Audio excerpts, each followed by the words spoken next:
ప్రియులారా, మన ప్రభు అయిన యేసుక్రీస్తు నామములో మీకు శుభోదయం. ప్రతిదినం ప్రభుతో అనుదిన ఆత్మీయ ఆహారం.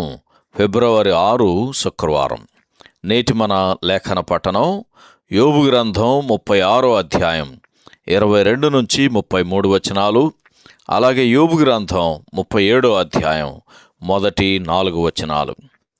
నేటి లేఖన భాగం యోబు గ్రంథం 36వ అధ్యాయం 22వ వచనం. ఆలోచించుము, దేవుడు శక్తిమంతుడై ఘనత వహించినవాడు, ఆయనను పోలిన బోధకుడెవడు? వ్యాఖ్యానాంశం దేవుని పాఠశాల. వ్యాఖ్యానాంశం దేవుని పాఠశాల. వ్యాఖ్యానం: ఆయనను పోలిన బోధకుడెవడు అని ఎలీహు అడుగుచున్నాడు. దేవుడు ఒక పాఠశాల కలిగి ఉన్నాడు. అది మనుషుల పాఠశాలల వంటిది కాదు.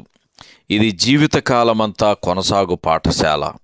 ఒక్కసారి మనం దాని తరగతిలో చేరితే చాలు, ఈ లోకములోని విశ్వవిద్యాలయాలన్నీ కలిసిన అందించలేని జ్ఞానమును, తెలివిని అది మనకు అనుగ్రహిస్తుంది అని కీర్తన గ్రంథం 94వ కీర్తన 10-12 వచనాలు, యెషయా గ్రంథం 48వ అధ్యాయం 17వ వచనం చదివితే మనకు అర్థమవుతుంది.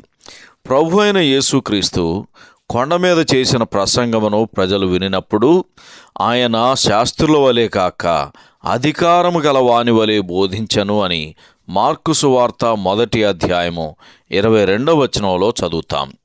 దేవుని యొద్ద నుండి వచ్చిన బోధకుని ముఖ్య లక్షణాలు ఏవనగా అధికారము, జ్ఞానము కలిగి ఉండటం, ఇతరులు విమర్శించినను ఎంతో సహనము, మిక్కిలి సాత్వికము కలిగి ఉండటమే అని యోహాను సువార్త 3వ అధ్యాయము 2వ వచనం చదివితే మనకు అర్థమవుతుంది. ఆయన ఈ భూమి మీద లేకపోయినను మన ఆత్మలకు అవసరమైన బోధకు మూలమగు ఆయన వాక్యమును మనకు వదిలి వెళ్ళాడు. ఎలీహు దేవుని శక్తిని, ఆయన కార్యములను, ఆయన గొప్పతనమును, ఆయన న్యాయమును, దయను ఘనపరిచాడు. అలాగైతే మనం సంతోషంగా ఎలీహుతో కలిసి, ఇదిగో దేవుడు సర్వశక్తిమంతుడని, ఆయన కార్యమును బట్టి కీర్తింపబడువాడని, ఆయన మహోన్నతుడని చెప్పవలసి ఉన్నది. ప్రభు అయిన యేసు భూమి మీద ఉన్నప్పుడు ఆయన పరిచర్యకు, బోధకు ముఖ్యమైన గురి ఏమనగా తండ్రి అయిన దేవుని గురించి మనుష్యులకు తెలియజేసి తండ్రి నామమును మహిమపరచటమే. యోహాను సువార్త 17వ అధ్యాయం 4వ వచనం, 6వ వచనం, 26వ వచనం చదివితే మనకి మాటలు అర్థమవుతాయి. సహోదరుడు జాన్ కోక్లన్ శుభములతో వందనాలు. ఈ సందేశాలకు సంబంధించి కానీ, బైబిల్కు సంబంధించి కానీ మీకేమైనా ప్రశ్నలు ఉంటే ఈ క్రింది నంబరుకు వాట్సాప్ ద్వారా పంపించండి.